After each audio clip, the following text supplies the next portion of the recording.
Hello and welcome to Politics Today. I'm farrukh Pitafi. Today we are going to talk about politics, but not of this country. We are going to talk about one issue that is very close to every Pakistani's heart. I'm talking about the Palestinian issue. We have seen repeatedly that the government of Pakistan, ever since the atrocities started in Gaza, and there was escalation between Israel and Gaza, particularly Hamas.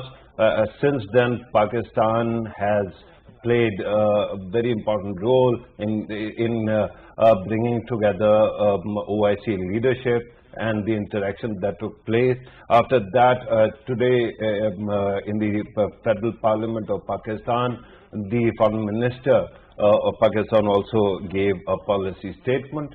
It seems that this issue is not going to go away. We are going to present a report to you as well. I'll need a cue from my production team whether that report is available at this moment. We have put together a report on the matter. But till then, one has to actually look at this situation, and one thing comes back to mind. What is that? A movie called Wag the Dog. If you remember, this was a big movie a decade or two ago, and the storyline was that when a US president is caught in a scandal, he tries to deflect by starting a fictional war. We have seen that in recent years, Israel and its political situation has been worsening. There have been 4 elections since last year, where Bibi Netanyahu, or Benjamin Netanyahu, the Prime Minister, could not actually get elected or get a clear majority. Amazingly, he was given the mandate to form the government after this election as well, and when he could not, opposition leader Yair Lapid was given the mandate on 6th of this month. And there seemed to be a moment just a day before this escalation between Israel and Gaza that the opposition parties will come together, especially with the help of Naftali Bennett, the head of Yamina, who was former ally of Netanyahu. And if the government was actually formed, that would have meant that Netanyahu would face prison sentence, because he is facing multiple counts of corruption.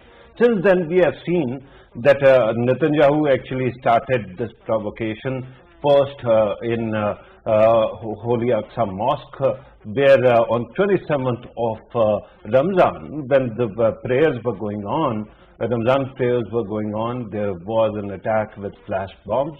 Since then, Gaza and Hamas have also been quite active, and we have seen on one side the violence between the two regions, two entities, and then we have also seen domestically also playing to the gallery and allowing the ultra-right extremists from the Jewish side as well as the Muslim side fighting, and Telegram, the software seems to be actually playing a key role in that. Now, in this case, it is clear that there was no need for this war.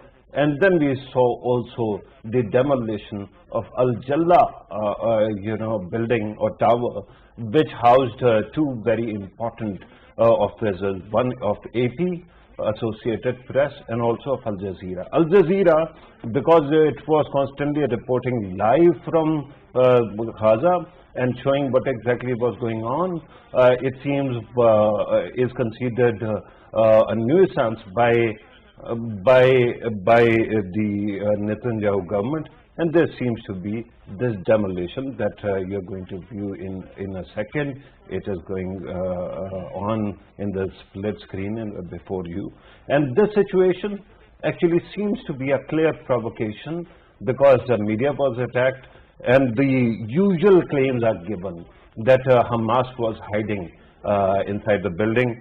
IDF representative talking to CNN also claimed that they have evidence. They haven't produced any. Then they claim that they have shown, or at least Jerusalem Post actually pointed out that this report was, this evidence was presented to the American Secretary of State or State Department, and today we have heard the Secretary of State very clearly saying that he is not privy to any such evidence.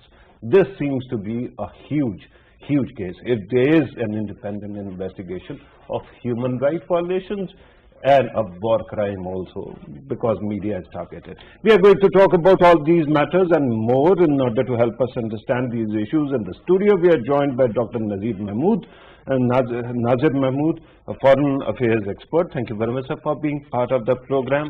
On Skype, we are joined by Dr. Ijaz Akram, Professor Religion and World Politics. Thank you very much, sir, for being part of the program. Umar Karim Saab joins us, who is a research fellow at Royal United Services Institute, RUSI, in London. Thank you very much, sirs, for being part of the program. Let me start with the discussion in the studio. Dr. Nazir Mahmood sir, we have seen the similar kind of situation in 2004 when George W. Bush was not winning. All of a sudden Osama bin Laden's video appears and then he wins. Then we saw 2019 India doing exactly the same thing in Balakot, and after that they won. Are these politicians going to be allowed to carry on with impunity, using their own security, their own people's safety, or risking that to actually get elected? Well, I think this might be just one of the reasons that, that this theory that Netanyahu is doing just to deflect attention, right, and to gain some political advantage domestically, as you also mentioned. Right. So this may be one of the reasons. Okay. But what are the other reasons? Well, there is a consistent pattern in Israeli strategy of targeting Palestinians. So this is not the first time. I mean, for the past 75 years, we have seen repeatedly Israel committing such war crimes. Right. I mean, the last major was in 2014. They call it Gaza war, but it's not war, because war is basically fought between two standing armies, right, where you have Air Force and Navy and all these forces fight against each other. So right, it is pure aggression on Israel's part, because every time it is a one-sided fighting. Right, because you are referring to Israel having Iron Dome system to protect itself, and Gaza being totally unprotected. Totally, they don't have an Air Force, they don't have a Navy. Yeah. In fact, they don't even have a standing army to fight in the battlefield. Right. The only thing these poor people can do is just to attempt to fire rockets. Right, but hang on. I understand that there was a verdict expected in the case of Sheikh Jarrah, where a Muslim population, which is protected by the UN, their presence there, were to be evicted. That was delayed. But what exactly? I understand that there is a lot of anger and pent-up anger between the two sides, but what was the contingent factor? Because it seems that the attack on Al-Aqsa was the contingent factor, and if that was so, it seems eerily close to the meeting between Yair Lapid, Naftali Bennett, and Mansoor Abbas. They were going to form the government, and they have cancelled since. Yamina's head is also facing death threats, and we know how Yitzhak Rabin actually was killed. So there is a history here as well. So what was the contingent factor? Well, as I said, now? This is another contingent factor that I see is since Joe Biden has taken over, initially even Antony Blinken also gave some signals that they were going to change Donald Trump's policy. Right. They were not as positive towards Israel as Trump. Trump was openly and blatantly supporting Israel. Antony Blinken and Joe Biden and Democratic Party overall, they are not known to support Israel that openly. So probably one reason, of course, the first reason is, as you mentioned, the political advantage that he wanted to gain. And he has gained already. And he has already gained. But there are other factors. Second, I said, this is consistent pattern of Israel. And the third is, he probably, Netanyahu wants to send a signal to America that, we are we are going to follow this aggression no matter what you do, so Right. that Joe Biden and Anthony Blinken do not expect any soft corner towards Palestinians. Right. Let me bring in Umar Kareem Saab. Umar Kareem Saab, you have listened to the discussion that is going on. Your take on what exactly was the contingent factor? What exactly led to this provocation? And I mean not only the historical context, but the recent political one on both sides. We understand that, like the Israeli side, the Palestinian side is also divided. PLO cancelled an election in April, and then we also know that the head of Hamas barely detained his position in the run-up of elections that was within the organization last year. So there seems to be divided houses on both sides, and provocation actually leads to both extreme sides winning on both sides. What is your take, sir? Umar Kareem sir. Okay. Thank you, Pradhan. Right. So what I have been seeing right now, actually, you mentioned some very good points. There is some fragmentation and factionalization. It has become an inherent factor of Israeli politics. But there is also huge fragmentation and factionalization within the Palestinian politics overall. To most of my Palestinian friends whom I interact, whether they live in Gaza or they live in the West Bank, they're really disappointed from their broader political leadership, whether it is the PLO, whether it is Fatah, or whether it is Hamas. They consider these political structures now as sort of hegemonic as well. Of course, Israel is the bigger hegemon and the real apartheid element here. But gradually over the years, the sort of political legitimacy of Palestinian political elements has also eroded quite a bit, which puts us in a very unique position that who actually represents Palestinian people, specifically the Palestinian youth, who are completely fed up of all of this. I mean, they are discriminated on each and every level, and they now have. Somebody sent me a text and they were saying that you cannot earn money, you cannot earn happiness in life. So what will you do? You basically are not left with any device other than to protest, other than to confront, because you don't have anything to lose. And now another good question, as you mentioned before, regarding Israeli politics. We already know that there have been 4 elections and there hasn't been a real solid outcome politically of these elections. So somebody mentioned it that you need to locate the people or locate the person who actually ordered the Israeli police and military to enter the Holy Al-Aqsa Mosque and threw stun grenades on the Palestinians who were praying in the Ramadan nights. So who was that person?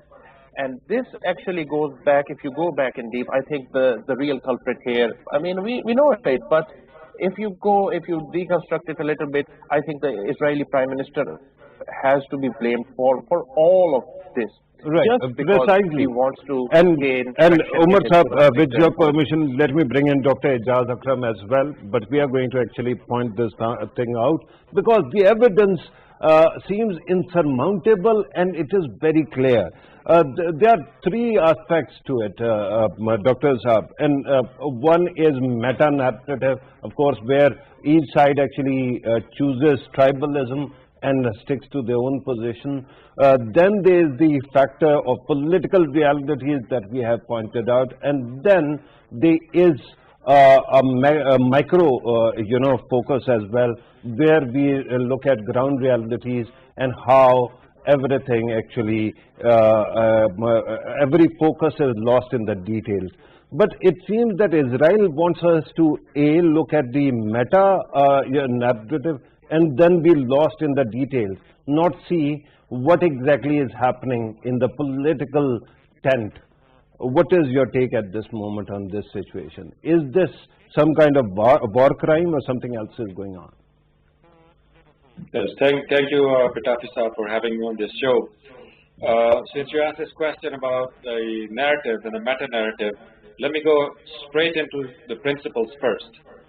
That the Israeli narrative is false to begin with. The entire existence of the state of Israel is based upon nothing but lies, loot, and plunder. The reason Israel does not have the right to defend itself is because it does not have the right to exist. This is the narrative. And the reason it does not have the right to exist is because it's built upon theft, stolen land, lies, fraud, and bloodshed of the Palestinians and the Christians and Muslims together. That's the narrative that everybody has to come to grips with, because it is true. No matter how much the lackeys in the West and all of these spineless Muslim leaders, so-called Muslim leaders, are giving all sorts of statements of condemnation for all of this. They have been doing that for the last 70 years. Show us something new. The narrative on the principal grounds is this: Israel does not have the right to exist, and it's not only the Israel-Palestine issue. Okay. This is an issue of the three Abrahamic communities of the world who share that space, the holy spaces. Right. And as long as those holy spaces were actually in part under the Muslim empires, Jews, Christians, and Muslims had full access to those holy sites, which today, under the Pax Israel, Muslims and Christians do not have a similar access. Not even all the Right. Jews have a similar Dr. access. Akram, Dr. Akram, you said that the state of Israel does not have the right to exist. There is a UN resolution, and we know that there seems to be ground realities as well, whatever is happening. But earlier you Yes. called Muslim leaders all over the Muslim world as spineless. Arab countries have fought many wars with Israel. There seems to be, a rule of diminishing returns, where the status quo hardly ever changes. So what exactly is there to actually do in this situation? When, whether you agree or not, the UN has a position on two-state solution, where Israel and Palestine are supposed to exist together, and now Israeli government says that the second one will not exist. All right. Now, let me talk to you about the ground realities. First of all, the United Nations legitimacy is every day, by growing day, it's becoming dubious. It does not have the capacity to solve big problems, such as Kashmir, such as Palestine, such as Afghanistan. Often, it is a legitimizer of aggression because it is an intrigue of this powerful nations against smaller nations. So let's keep the UN beside, and we talk about the ground realities, which is on straight power concepts. No doubt that Israel is very strong in terms of its military, its technological prowess, and all of those things. As a matter of fact, Israelis and the world Zionist community is so strong, and over the last 70 years, their operations have become so complex, and which has gotten them strength. But when something becomes very advanced and very complex, it also becomes very fragile. So in my opinion, if the key Muslim countries actually put together a force that is there to counter this aggression by the Israelis, it may be easier than we think to actually roll back the aggression of the Zionist state. And the problem is not even the state of Israel, the problem is the concept of Zionism. The concept of Zionism is based upon apartheid, racism, and a complete blatant disregard of human rights of any human community. What do you say to that? As we move forward, we are going to talk about that possible force as well, because in other cases we haven't seen great examples of that, right? But let me actually go back to Dr. Mahmood, and let me ask you. So earlier you were talking about the overall situation, and you said that one of the contingent factors can be that Biden administration has taken over, and they have a different point of view, because we remember how effectively Trump administration sidelined the Palestinian voices, right? And there seems to be a holistic approach when it comes to Biden administration. But this kind of provocation, it might actually radicalize Israelis and Palestinians. But how is it going to play out in the US capital. It is not going to end here. Netanyahu is the man who undermined President Obama by going and addressing joint session of Congress. And he was doing it while undermining a direct policy of Obama administration on Iran. So he is not a darling, and this is not going to play well. So can this really be a calculation in the mind of Netanyahu, or the fact is that he wants to survive politically and become inevitable for the West to actually deal with? I don't think anybody is inevitable. I mean, replacements are there. So if Netanyahu, and then expecting that if Netanyahu is no more there, if the next Prime Minister comes to power, their policy will be different. I don't think there will be much of a difference. There hasn't been another leader in past 20, 30 years who has blood, so much blood on his hand, especially when it comes to even the blood of a former Prime Minister, Yitzhak Rabin, because there was a clear provocation by Netanyahu back in those days. Exactly. And, but there have been others also, like Ariel Sharon, if you remember, Sabra and Shatila camps. In a couple of days, they killed. That was done as a military leader, not as the Prime Minister. Yes, he was the Defense Minister at that time. But the policy of the government remains almost the same. Similarly, in America also, coming back to your question about Biden and Blinken, the new Biden administration, again, expecting that there will be a major shift in policy, it never happens. There is only a slight difference between Republicans' approach and Democrats' approach. There is no major difference. But it seems that to Israel and to Netanyahu, even that mild soft corner is also not acceptable. So, but you're talking about mild difference between the positions, right? There seems to be a very interesting, element that is emerging in the left of Democratic Party, AOC and others, who are very clearly calling Israel an apartheid state. So that is also a factor. That is, and Dr. Ejaz Akram also rightly pointed out, and I agree with. I agree with him on a couple of points, and one point I don't agree. I will say why. I agree with him when he says that it is almost an apartheid regime. It is. I will go so far as to say that the policies of fascism and Nazism. Zionism appears to be now a continuation of those policies. But I don't agree with Ejaz Karim that Israel does not have a right to exist itself.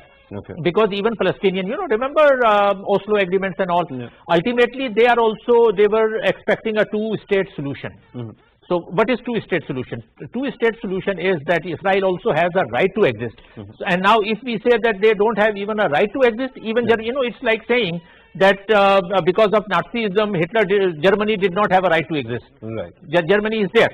So, but perhaps he was referring to the occupation of land since the first Arab-Israel war till now, and how Golan Heights were conceded to Israel and Jerusalem by the former US President Donald Trump. I mean, there has been a lot of illegal occupation. Oh yes. So, those illegal occupations, of course, are against international law, against UN resolutions. But having said that, what is the solution? What is the way forward now of all this? There are a couple of options for the world community. If you want to annihilate Israel and say that, it doesn't have a right to exist, it will not happen. Israel is going to stay there. The only solution is to impose strict sanctions on Israel, just like they did on apartheid regime in South Africa. Now, that step, first of all, if we expect world community to do this, first of all, Arab and Muslim countries should start doing it. And we have seen lately, even Saudi Arabia and UAE have, had soft corner and... No, yes, you're referring to the Abraham Accords. Yes, exactly. But Saudi Arabia is not a party to it. Only UAE and Bahrain are. Well, I don't think that UAE's policy is much different from Saudi Arabia. Saudi Arabia, there is an umbrella of Saudi Arabia over UAE also. So, if Arab and Muslim countries start establishing diplomatic relations with Israel, this sends a signal to non-Muslim countries also, like European Union, other countries, that if they are establishing and normalizing relations with Israel, why should let's say European Union start imposing sanctions on them? Okay. So the only possible solution, there is no military solution. You can't annihilate Israel. And as I come back to you, I'm going to actually talk in detail about the possible solution and what exactly is going to happen once the de-escalation takes place, right? But let me first go back to Umar Karim Saab. Umar Karim Saab, there is only one reason I keep on bringing up Israeli politics. We know that in Palestine there might be fragmentation, and naturally the more aggressive you are, there is a chance that you are going to have a bigger voice. But here in Israel, my concern is that while we keep on criticizing Israel, most of the people don't study Israel that much, and that actually creates a blind spot. At this moment, there seems to be, the fact seems to be that all the evidence you need to declare this as a mere political maneuver by a very, Machiavellian leader is coming from Israel. On one side, the way Telegram was used to provoke ultra-right to attack Muslims within Israel, that is. And simultaneously, Bennett is getting death threats. And then when Netanyahu thinks that he's going to face prison, all of a sudden this war starts. So is it not by democracy's own standard or international relations own standards, this is a very clear sign of war crimes and manipulation? Definitely, Farrukh Saab, and also it also shows the erosion of democracy within Israel. I mean, Israel was touted as the only democracy in the Middle East for quite some time now, but it shows that how fractured and faulty their democracy itself is, and it shows the moral bankruptcy of Israeli political class. So you're absolutely right. And while you were showing visuals of the Israeli ultra-orthodox and the ultra-right-wing youth persons dancing and committing shameful acts, I am sure that a lot of Israelis, they are not comfortable with such people and their sudden or their gradual prominence in Israeli politics. I mean, but all of this goes again to the gradual erosion of any sort of morality within Israel proper. And this, we don't really need to talk about what the world can do or what regional communities can do. The Israeli erosion will ultimately happen from within itself. For the first time in years, in decades, this didn't happen in 2014, this didn't happen in 2006 or before. For the first time, Arabs and Palestinians and Israelis inside the Green Line, they are clashing with each other. So the very idea that Israelis throughout the world sold of equal rights for whether you are an Arab or a Jew citizen, that has been completely demolished. Look at the city of Lod. Look at other cities in Haifa, in Benham. The Israelis, the Jewish communities, they are attacking Arabs, and where the Arabs are in strength, they are attacking Jewish communities. Both sides hold the Israeli passports. So that means that for the first time, the Israeli Arabs, as some people call them, or the Palestinians who live within Israel, their sense of identity is clear now, that they don't belong to this state. And I don't see how in the coming years the Israeli political classes will be able to will be handling this new crisis, this new political and that is very important. Umar Sahib, that is very important, because Netanyahu kept on saying that one state solution is the solution, and there again his attitude towards the minorities like Muslims is essentially based on apartheid, that they should be evicted, they should be removed from Israel. So it seems that if it seems a joke now, with the exception of perhaps talking about procedural matters, it seems a joke to call Israel at this moment our democracy, Exactly. because an authoritarian leader has been clinging on to power for 1 year, and the fact is that he is now a caretaker ruler. He is not even elected ruler. But let me go back to Dr. Ijaz Akram Sahab. Dr. Sahab, you were talking about Israel's illegitimacy, and I understand where that position comes from. But here's another, when you listen to the Western arguments, and we are talking about ground realities, we are not talking about anything else. We know that Israel keeps on claiming that it is attacking only military targets, but we have seen a neuroscientist being killed.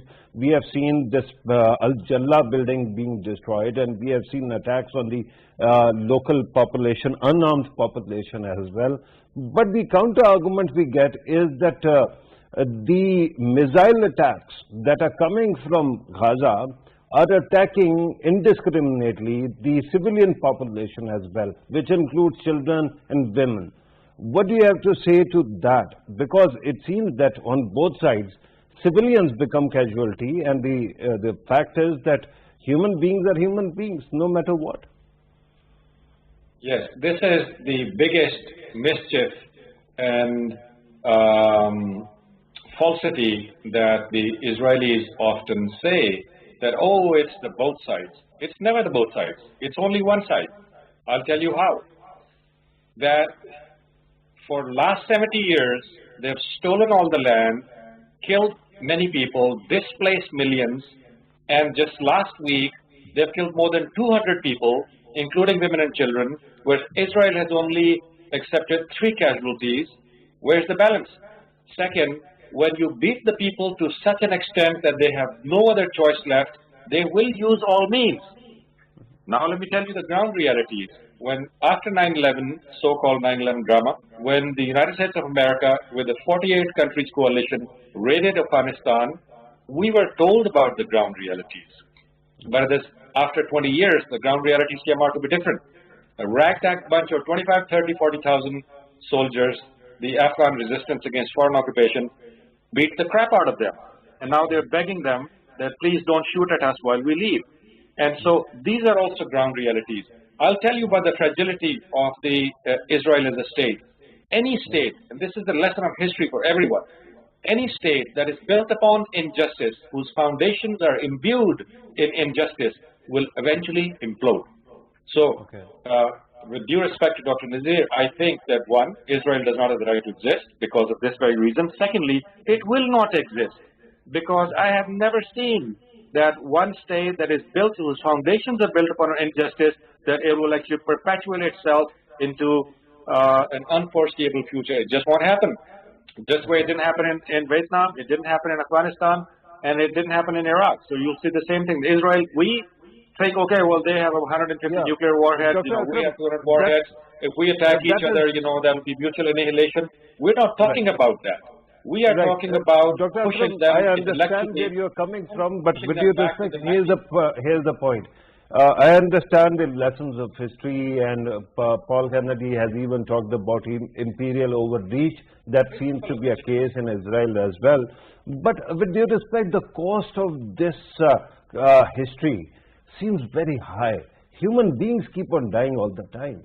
Should that be the case, by the way? Yes, it should be the case, because the resistance requires some loss of life, but it requires saving up long term of not only your life, which your land is going to sustain, but also the question of integrity, of human values, your honor, and your future generations who need the land to live upon. So if you succumb to shying away from short-term resistance against the oppressor, then, I'm sorry to say that you will actually side with the aggressor. You cannot... nobody is siding with the aggressor. I was siding with the little girls who have been killed in Gaza. And the fact that this kind of fight always actually falls, the burden falls on the innocent ones. And that is actually the saddest part, because it has been going on. Hang on, sir. Hang on. Let me come back to Dr. Mahmood. But this war has been going on for quite some time, and people die, innocent people die, right? I'm father of 2 daughters. What am I going to tell them? Why did a 12-year-old or 14-year-old was killed on either side? That becomes a problem. Your response? Well, under no circumstances bloodletting can be justified. Right. So, be it as you mentioned, that be it Jewish blood or Muslim blood or Christian blood. Blood is not Jewish yes, or Christian or yes. Muslim. It is human. It is human. Yeah. So, but I'm by the way quoting Holy Prophet over here, paraphrasing. But having said that, you know, Dr. Akram has a point there that if you look at the magnitude of destruction, it is just one-sided destruction. You know, up till now, within a week, over 200 people have been killed on the Palestinian side, and on Israeli side, they are not even a dozen. You know, less than 10 casualties, deaths have been reported. So it is, and this has been Israeli pattern that, you know, if they kill one Israeli, in retaliation they kill 50. Yeah. Or in some cases even 100. Very sad. Yeah. This is very sad. So, you know, why I am saying that these are war crimes, because according to international law, and there are laws controlling, governing even wars. So one of the laws is that, you know, retaliation should be proportionate. Yeah. Which means, you know, if somebody slaps me, I don't have a right to kill that person. Right. So the response should be proportionate. And there seems to be a horrible thing that is going on. If you recall, the pictures that were emerging in 2014 when they went on, the war went on for two months, there is a picture where at a higher ground, Israeli youth, especially 20s, 30s, they are sitting on sofas and with popcorns they are watching the war that is going on. Yeah, I remember. So radicalization of human mind is also a very big crime, because that means that there will never be end of cycle of violence. Yes, and that is one of the results, you know, when you use religion for political purposes anywhere. So, you know, that these two things should not be mixed. And Israel is one of the countries which has mixed religion with politics and aggression. And when people have, common people like youngsters you talk about, when they develop this feeling, religious justification for killing and for murder, that is not good for humanity and not good for any country. Right. I'm told that we are left with 3 minutes. So I'm going to ask you very quickly, what policy levers do the Muslim countries, especially Arabs or OIC, have to make sure that it is de-escalated and there is some kind of solution? Well, I see solution is, of course, Israel is not going to change its policy. So, in order to force Israel to change its policy, there are 2 options. One, try to annihilate, which is not possible. The other option is imposing strict sanctions on Israel. And Muslim countries and Arab countries should start doing it so that other countries follow suit. Right. Will Netanyahu survive politically? I don't think so. He will not? He will not. Okay. Let me very quickly ask the same question to Umar Karim Saab. Your take on the policy options for the Muslim countries, especially Arabs or neighbors of Palestine. And 2, will Netanyahu survive all this that is going on? I think there should be 2 tracks. One is the short term. In the short term, Muslim countries, the neighborly countries who have communication links with Israel, they should try to enact a ceasefire as soon as possible, so at least the population of Gaza can be spared from further destruction. And in the long run, Muslim countries, which is again very difficult, but maybe they should try to come out with a joint strategy against Israel to pressurize Israel, and not only Israel but its international backers, so that it can be pressurized into not repeating such actions again and again. And regarding Netanyahu, I think he will survive. He will survive. He will continue. He will survive. So this cycle of violence will continue. Dr. Ijaz Akram, your very quick take. I understand you were talking about building an army. Just name the countries you think should be participating in that. And then, of course, you can talk about Netanyahu's tricks, dirty tricks. The reason any of the international legal framework or the United Nations platform will not work is because the United States of America will veto it, or France might veto it. So you have to deploy a different tactic to counter the Israeli aggression, and that means using a combination of kinetic means and also deploying the other two superpowers that are about to build a new world order, namely Russia and China, to impose punitive terms. If this program was longer, I would have read you a message that I got this morning from the Communist Party of China, and they are furious about this. So Pakistan should actually be one of these three key countries, which is Turkey, Pakistan, Iran, three professional militaries, which send 2 or 3 brigades each, either through Jordan or through other